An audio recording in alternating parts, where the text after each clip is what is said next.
أما بعد قال الله تبارك وتعالى يا أيها الذين آمنوا اصبروا وصابروا ورابطوا واتقوا الله لعلكم تفلحون صدق الله العلي العظيم وقال النبي صلى الله عليه وسلم بعثتم ميسرين ولم تبعثوا معسرين او كما قال عليه الصلاة والسلام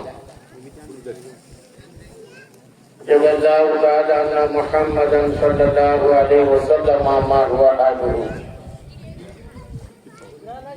محترم بزرگوں اور عزیز دوستوں، سب سے پہلی گزارش یہ ہے کہ ہم اللہ کی بارگاہ میں ماہ رمضان المبارک کے روزے پورے کر کے سالانہ اجتماع میں یہاں جمع ہوئے ہیں، لہذا جہاں تک آواز جا رہی ہے وہ احباب بھی اور ہمارے بیٹھے ہوئے تمام ساتھی دل ہی دل میں پیارے آقا حضرت محمد رسول اللہ صلی اللہ علیہ وسلم کی شان اقدس میں نذران عقیدت درود شریف کی شکل میں پیش کرتے جائیں، یعنی آہستہ آہستہ دلی دل میں درود شریف پڑھتے جائیں۔ جزا اللہ تعالی عنہ محمدا صلی اللہ علیہ وسلم ما ہوا آلہ۔ یہ ہماری عید الفطر ہے۔ اللہ تبارک و تعالی نے ساری دنیا کے مسلمانوں کے لیے تو عظیم تہوار کیے ہیں، ایک عید الفطر اور ایک عید الاضحیٰ، اور یہ دونوں بھی تہوار عظیم ترین عبادتوں سے ملحق ہیں، متعلق ہیں۔ عید الفطر یہ تہوار ماہ رمضان المبارک جو ایک مہینہ اللہ تبارک و تعالیٰ نے ساری دنیا کے مسلمانوں کو انعام کے طور پر عطا فرمایا ہے۔ شہر رمضان الذی انزل فیہ القرآن، اور اس مہینے میں اللہ تبارک و تعالیٰ نے روزے فرض کیے ہیں۔ یا ایھا الذین آمنوا کتب علیکم الصیام کما کتب علی الذین من قبلکم لعلکم تتقون، کہ مسلمانوں تمہارے اوپر روزے فرض کیے گئے ہیں جیسے تمہارے پہلے لوگوں پر اللہ تبارک و تعالیٰ نے روزے فرض کیے تھے۔ اور یہ روزوں کی فرضیت کا بنیادی مقصد تمہارے اندر تقویٰ پیدا ہو جائے، اور تقویٰ کہتے ہیں دل کی اصلاح کو۔ تقوی کا تعلق انسان کے اعضاء اور جوارح سے نہیں ہے، بلکہ تقوی کا تعلق انسان کے دلوں سے ہے۔ اس لیے کہ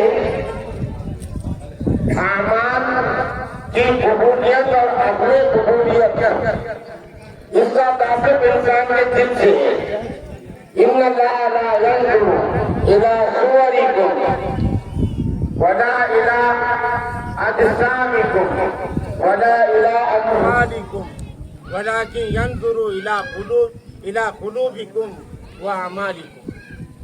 تو میں آپ سے کہہ رہا تھا کہ اللہ تبارک و تعالی انسانوں کے ظاہر چہروں کو اور اجسام کو نہیں دیکھتے، اللہ تبارک و تعالی انسانوں کے دلوں کو اور اعمال کو دیکھتے ہیں۔ تو روزے کی فرضیت کا مقصد انسانوں کے دلوں کی اصلاح ہے۔ اور دلوں کی اصلاح یہ مجاہدے سے ہوتی ہے کہ انسان کے نفس پر کوئی بار آئے اور انسان کے نفس کے خلاف انسان کو کام کرنے کا عادی بن جائے، اس سے دل کی اصلاح ہوتی ہے۔ اس لیے کہ نفس یہ لایانی اور غیر ضروری بلکہ فسادی چیزوں کا عادی ہوتا ہے، اور نفس سے فساد پیدا ہوتا ہے۔ نفس کو جتنا کچلا جائے گا اور نفس کو جتنا دبایا جائے گا اتنا طاقتور بنے گا۔ یہ عید الفطر کا موقع ہے، نہیں سا نہیں کو لمن لبس الجدید، یہ عید نئے کپڑے پہننے والوں کی نہیں ہوتی، ولكن العید لمن خاف الوعید، بلکہ عید ان کی ہوتی ہے جنہوں نے ماہ رمضان المبارک کی قدردانی کی اور بغیر کسی عذر کے ایک بھی روزہ نہیں چھوڑا۔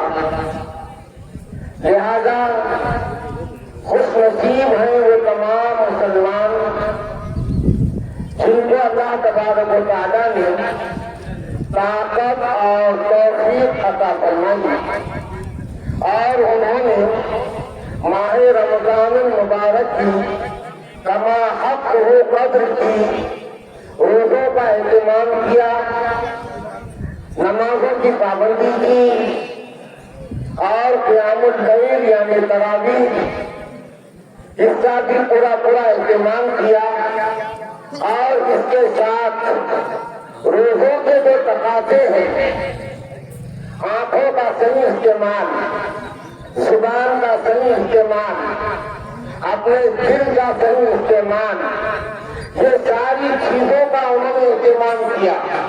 یعنی اپنی آنکھوں سے ناجائز اور نہیں دیکھنے والی چیزوں کو انہوں نے نہیں دیکھا، اپنی زبان سے نہیں کی جانے والی باتیں انہوں نے نہیں کی، یعنی کسی کی چغلی نہیں کی، غیبت نہیں کی، کسی کے تعلق سے غیاب میں کچھ برا نہیں کہا، اور ایسی کوئی بات اپنی زبان سے نہیں نکالی جس سے مسلمانوں کے درمیان کسی قسم کا تفریقہ یا نفرت کا ماحول پیدا ہو۔ یہ روزے کے تقاضے ہیں، اور نماز اور روزے کے ذریعے سے اللہ تبارک و تعالی ساری دنیا کے مسلمانوں کو اخلاقیات کا سبق اور اخلاقیات کی تربیت دے رہے ہیں کہ قل ان صلاتی و نسکی و محیای و مماتی للہ رب العالمین، کہ مسلمان پورا کا پورا یہ اللہ تبارک و تعالیٰ کے لیے ہے، اس کا وجود اللہ تبارک و تعالیٰ کے لیے ہے، اور دنیا میں مسلمانوں کا وجود یہ انسانی سلامتی کا سب سے بڑا باعث ہے، اس لیے کہ ہمارے پاس اسلام ہے، ہمارے پاس میں قرآن کریم ہے، ہمارے پاس میں پیارے آقا حضرت محمد رسول اللہ صلی اللہ علیہ وسلم کی ذات اقدس اور سیرت طیبہ ہے۔ اس لیے دنیا کے لیے ہم امن کا سبق رہیں گے، دنیا کے لیے ہم ایک انسانی وجود جو حقیقی ہوتا ہے اس شکل میں ہم دنیا کے سامنے رہیں گے، دنیا کے اوپر اثر ہوگا تو ہمارا ہوگا۔ زیادت فساد فی البر والبحر بما کسبت ایدی الناس، دنیا کے اندر اگر اچھے حالات بنتے ہیں تو اس کی وجہ مسلمانوں کے اعمال ہوتے ہیں۔ اعمالکم اموالکم، یعنی جیسی کرنی ویسی بھرنی، اعمالکم اموالکم، یہ سچ ہے کہ دنیا ہمیشہ سچ کی دشمن نہیں، اور یہ بھی سچ ہے کہ دنیا میں ہمیشہ اسلام اور اسلامی کاج سے قربانی کی، لیکن اس کے ساتھ یہ بھی سچ ہے کہ اسلام اور اسلامی کاج کو مسلمانوں نے کتنے اچھے طریقے سے اور کتنی پابندی سے اپنایا ہے اور اپنے اندر اس کو جگہ دی ہے، تو دنیا کی وہ ساری کوششیں اور دنیا کی وہ سازشیں اللہ تبارک و تعالیٰ نے ناکام فرما دیا ہے۔ اللہ تعالیٰ ساری دنیا کے مسلمانوں کو مخاطب کر کے ارشاد فرما رہے ہیں، یا ایھا الذین آمنوا اصبروا، کہ مسلمانوں ایمان والوں صبر کرو۔ صبر کا مطلب بزدل بننا نہیں ہے، صبر کا مطلب یہ نہیں ہے کہ تمہارے گھر میں چور گھس جائے تو تم ہاتھ باندھ کے کھڑے ہو جاؤ۔ صبر کا مطلب یہ نہیں ہے کہ کوئی تمہارا گلا دبا رہا ہے اور تم جو ہے ہاتھ باندھ کے کھڑے ہو جاؤ۔ مفسرین نے صبر کے تین معنی بتائے ہیں۔ ایک ہے صبر علی الطاعات، اور دوسرا ہے صبر عن المعاصی، اور تیسرا ہے صبر علی المصائب۔ صبر علی الطاعات، اللہ اور اس کے رسول صلی اللہ علیہ وسلم کی فرما برداری پر دنیا کا مسلمان جم جائے، یہ صبر کا اعلیٰ درجہ ہے۔ وہ جو حکم دے تو قیام ہے، وہ جو روک دے تو قعود ہے، بجائے ان کی مرضی و طاعت کے نہ قیام ہے نہ قعود ہے۔ یہ صبر کا اعلیٰ درجہ ہے کہ مسلمان اللہ اور کے رسول کی طاعت پر جم جائے۔ اللہ نے کہا کہ مسلمانوں روزے فرض ہیں، ایک بھی مسلمان روزہ نہ چھوڑے۔ اللہ نے کہا کہ ہر مسلمان کو نماز کو فرض کیا گیا ہے، مسلمان نمازوں کا انتظام کرے۔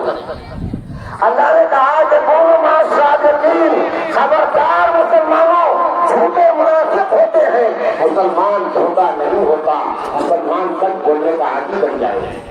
اللہ نے کہا کہ لا یغتب بعضکم بعضا، مسلمانوں غیبت کرنا حرام ہے، تمہارے اوپر یہ حرام ہے کہ تم ایک دوسرے کی غیبت کے عادی بن جاؤ۔ اللہ کے نبی نے کہا کہ لا يدخل الجنة قتال، چور خوری کرنے والا یہ جنت میں نہیں جائے گا، تو مسلمانوں کا کام ہے تو دوسرے سے بچ جائے۔ اللہ نے کہا کہ یغضوا ابصارهم ويحفظوا فروجهم، کہ مسلمانوں راستے سے چلتے وقت اپنے گناہوں کا ناجائز استعمال مت کرو، کہ مسلمان جوان اپنے گناہوں کی حفاظت کرنے والا بنے، اور مسلمان مرد عورتیں اپنے سب گناہوں کی حفاظت کرنے والی بنے۔ یہ اللہ کے احکام ہیں۔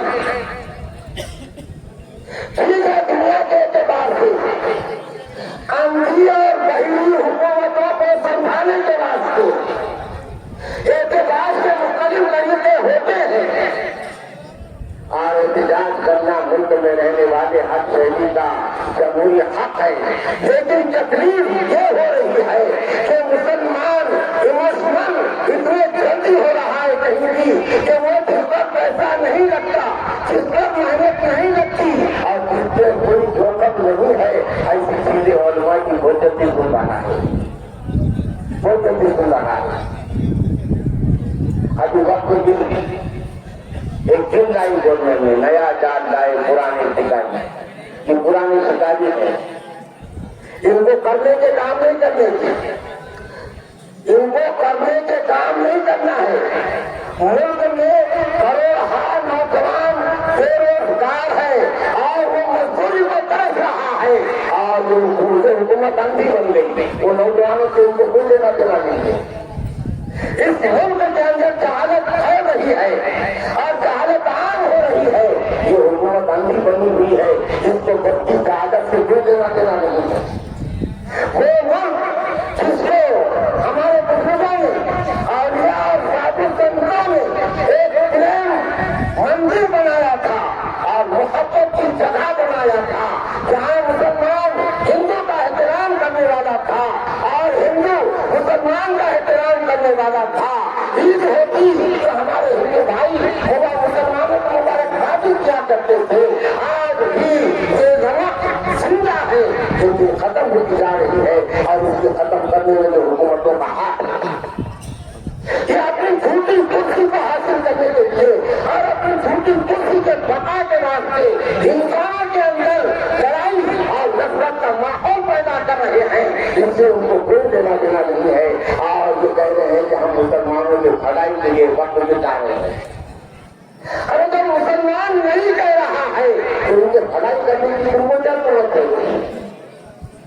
ان کی بھلائی کرو، ان کے جوانوں کو نوکریاں دے کر، ان کی بھلائی کرو، ان کے تعلیم کا صحیح انتظام کر کے، انسانوں کی بھلائی کرو، انسانوں کو باہم ایک بنا کر کے جو کمیونٹی اور جو طبقہ اور جو ملک میں رہنے والا ایک جماعت یا ایک مذہب سے تعلق رکھنے والے لوگ جب کوئی قانون نہیں چاہتے تو زبردستی وہ قانون تھوپنے کی دونوں کا ضرورت ہے. اور وہ چیز کہ زید نے مسجد کے واسطے اپنا پلاٹ دیا کہ اللہ کے گھر کا کچھ انتظام ہو جائے گا، اس پر قانون بنانے کی تم کو کیا ضرورت ہے؟ اس نے اللہ کو دیا ہے نا. تو اس کے بارے میں احتجاج ہو رہا ہے کوئی ملک کے اندر اور احتجاج کرنا چاہیے، لیکن احتجاج سے کوئی مسئلہ حل ہوگا اس کی گارنٹی نہیں ہے. اس لیے کہ جو سننے والا ہوتا ہے تو وہ بات سن کے کچھ سمجھتا ہے، جس کو نظر آتا ہے وہ دیکھ کر کے حالات کا انداز لگاتا ہے. لیکن جو اندھا ہو گیا ہے اچھائی کو دیکھنے کے اعتبار سے اور جو بہرا ہو گیا ہے اچھی باتیں سننے کے اعتبار سے تو یہ احتجاج کا ان پر اثر کیا ہونے والا ہے. آج کسان مر گئے اور 2 سال ہو گئے کسان احتجاج کر رہے ہیں، لیکن آندھی اور پیروں کو نظر نہیں آ رہا ہے. کہ ہمارے احتجاج ہم کو مانا ہے، لیکن یہ ہمارا قانونی حق ہے اور مذہبی تقاضا ہے کہ ہم ظالم کے ظلم کے خلاف آواز اٹھائیں. یہ ہندوستان کے آئین نے ہندوستان کے ہر شہری کو حق دیا ہے اور تکلیف ہو رہی ہے، چھوٹنا تو پڑے گا. میں نے بتانا چاہ رہا تھا کہ ہمارے علماء نے کہا کہ کالی جھوٹ باندھو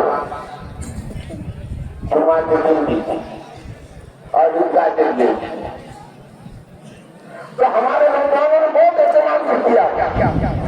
ایسے نوجوانوں نے جن کو میں نے دیکھا ہٹے کٹے نوجوان، انہوں نے رمضان کا ایک روزہ نہیں رکھے، لیکن جیسا ہی کالی کی بات آئی تو بڑی بڑی کام کی مسجد میں آئی.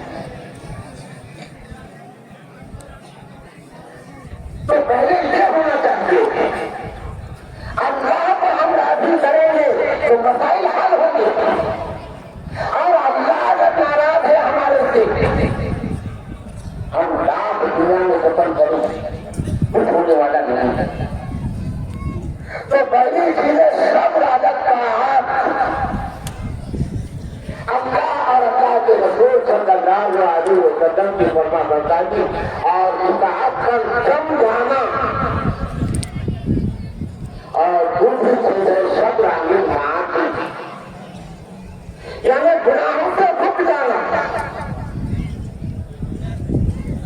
گناہ کے قریب نہیں جانا.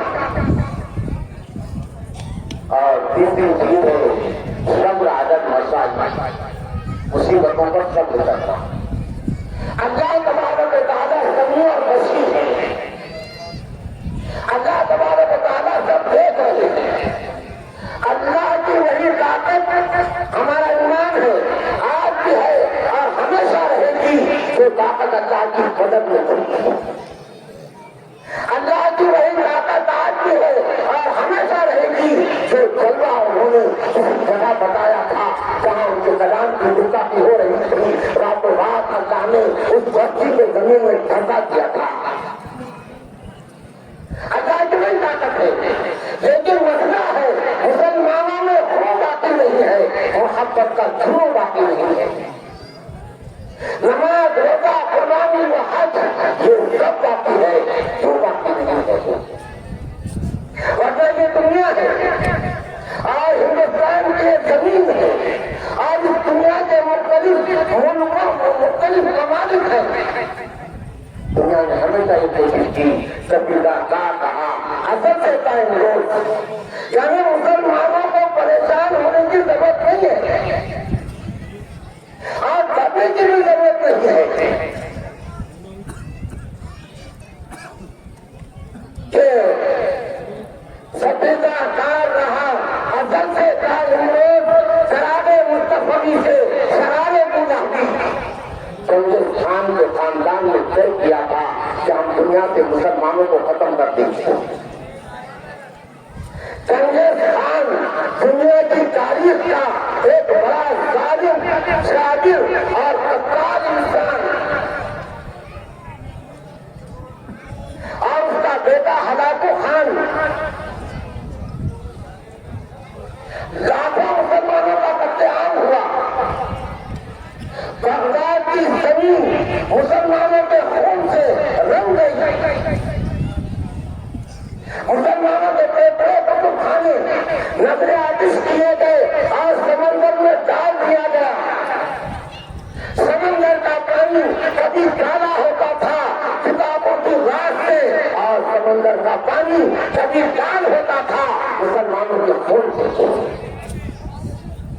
لیکن کیا کبھی ہم نے تاریخ کا مطالعہ کیا یہ حالات مسلمانوں پر کیوں آئے تھے؟ اللہ نے مسلمانوں کو حکومت دیا تھا, اور ساری دنیا کا بادشاہ بنا مداخلت غیر مسلمان کا. اس نے اپنے فرض کو نہیں نبھایا. چند بادشاہ گزرے ہیں ان کی تاریخ کسی کو معلوم نہیں ہے, تو وہ اپنی روٹی سیکھنے کے لیے ان کو بھی برا کرتے ہیں, لیکن وہ بادشاہ اچھے گزرے ہیں. ان کی تاریخ پڑھے ہمارے ہندوستان میں شمس الدین التمش, محی الدین اورنگزیب عالمگیر اور کچھ ایسے بادشاہ گزرے جنہوں نے سارے انسانوں کو ایک ساتھ لے کر کے چلایا, تمام مذاہب کا احترام کیا. پر ایسے بادشاہ ہونے کے مسجد کا اگر انہوں نے قائم کیا ہے تو مندروں کو بھی انہوں نے قائم کیا ہے. یہ تو ایک راجکارن کا جھوٹا فریب ہے جو انسانوں کو ڈرانے کے واسطے ایک قوم کے جذبات سے کھیل رہا ہے اور دوسری قوم کو ظلم کا نشانہ بنا رہا ہے. ورنہ تاریخ کی سچائی اور تاریخ کی حقیقت یہ نہیں ہے جو وہ کہہ رہے ہیں. لیکن اکثر بادشاہ مسلمان ناقابل انگیز گزرے ہوئے, اور مجموعی طور پر مسلمان قوموں نے بھی اپنے وقت کو نہیں نبھایا. اللہ تبارک و تعالیٰ نے مسلمانوں کو سزا دی, جہالت بتا دی ذلت والقہر بما کسبت ایدی الناس. تو ہلاکو خان اس نے یہ طے کیا تھا کہ میں مسلمانوں کا بالکل خاتمہ کر دوں گا. دنیا کی تاریخ میں سب سے زیادہ قتل عام کرنے والا ظالم اور جابر اگر کوئی گزرا ہے تو ہلاکو خان ہے, لیکن وہ بھی مسلمانوں کا خاتمہ نہیں کر سکا, نسل کشی نہیں کر سکا. هو الذي أرسل رسوله بالهدى ودين الحق ليظهره على الدين كله ولو كره المشركون. ہلاکو خان نے معتصم گرگا اور اس کے وزیروں کو گرفتار کر دیا حقیقت میں, اور ان کو نظر بند کیا, اور جب ان کو موت کی سزا دینا تھی تو معتصم گرگا اور اس کے وزیروں کو ہلاکو خان نے کھایا, اور ان کے سامنے اس کے سونے چاندی پورے طویلات ڈالے. بادشاہ کا خزانہ معتصم گرگا تھا. بھوک لگی ہوئی تھی تو ہلاکو خان نے کہا کہ یہ کھاؤ سونا, یہ سونا کھاؤ. معتصم نے کہا کہ سونا کیسے کھایا جا سکتا ہے, سونا تو کھانے کی چیز نہیں ہے. تو ہلاکو خان نے کہا کہ تم جانتے تھے تو اس کو کیوں رکھا, اس کا صحیح استعمال کیوں نہیں کیا, اپنی دفاع کے واسطے یہ سونا پیش کر کے کوئی سامان کیوں نہیں کیا. اگر کل تم جا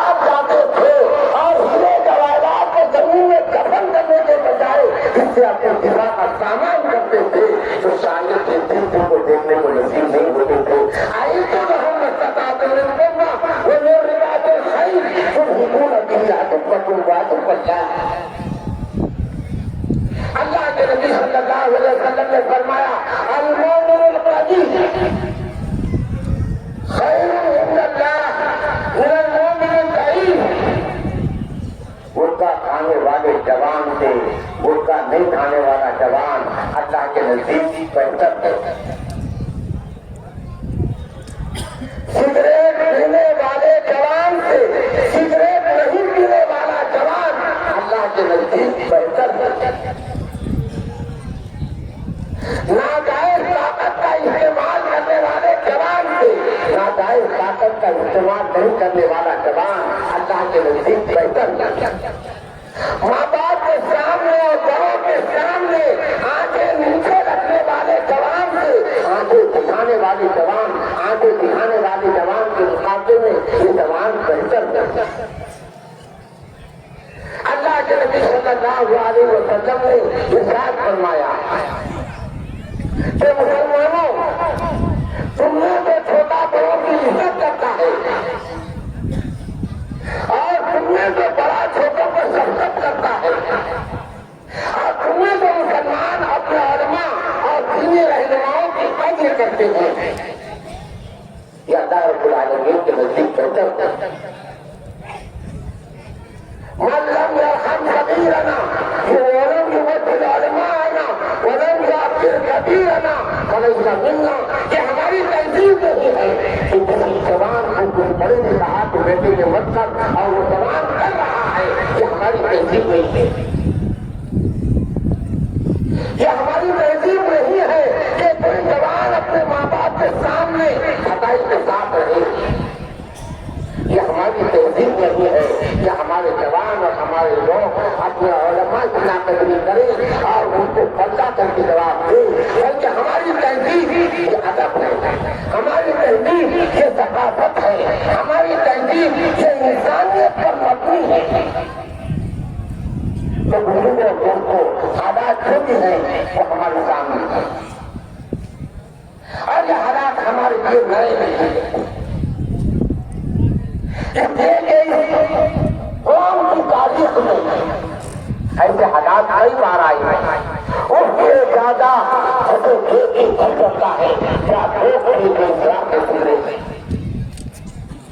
ایسے حالات کئی مرتبہ آئے ہیں. حالات کا بے شبہ نہیں ہے بلکہ شکوہ ہم کو اپنے لوگوں سے کرنا ہے اور شکوہ یہ نہیں کرنا ہے کہ تم حکومت کو ناراض کر رہے ہیں. شکوہ یہ کرنا ہے کہ تم اللہ کو ناراض کر رہے ہیں, تم اللہ کو ناراض کر رہے ہیں. کہ ہم اللہ کی طرف رجوع ہو جائیں, اللہ کی طرف ہم چھوڑیں. دوسری چیز ہے جو اللہ نے جیسے آیت میں ارشاد فرمایا یعنی جم جاؤ. تیسری چیز ہے تیسرا ہمارا احباب کو کمبندی کر لیں, ٹائم ہو گیا انشاءاللہ وہ درجہ نماز شروع ہوگی. مشاورت کے معنی ہوتے ہیں کہ اگر کوئی ہم کو ستانے کی کوشش کر رہا ہے تو اس کے مقابلے میں ہم اپنے دین اور اپنی تہذیب پر جم جانا اور اس سے ڈرنا نہیں اور اپنی تہذیب کو چھوڑنا نہیں. اور مراقبت کے معنی ہوتے ہیں اپنے قوم کی نگرانی کرنا ان کے تمام معاملات کے اعتبار سے. بہرحال یہ ساری چیزوں کا انعام اللہ نے فرمایا تھا جب ان کو تاکہ تم کامیاب ہو جاؤ. تو مسلموں کو الحمدللہ یہ عید الفطر کا مبارک ترین موقع ہے اور ساتھ میں ایک مرتبہ سارے مسلمان اللہ کی بارگاہ میں جمع ہوتے ہیں. ہمارے ساتھ زندگی سے گزر رہے ہیں اللہ کے میدان میں. اگر یہ پروگرام میں ہمارے 10-15 منٹ آدھا گھنٹہ اگر آگے پیچھے ہو گیا تو اس کا ہم کو احساس نہ کریں بلکہ ضروری چیزیں ہوتی ہیں کہ امیر جمع ہے احباب کر لے پھر اس کے بعد دوستاں رہے نہ رہے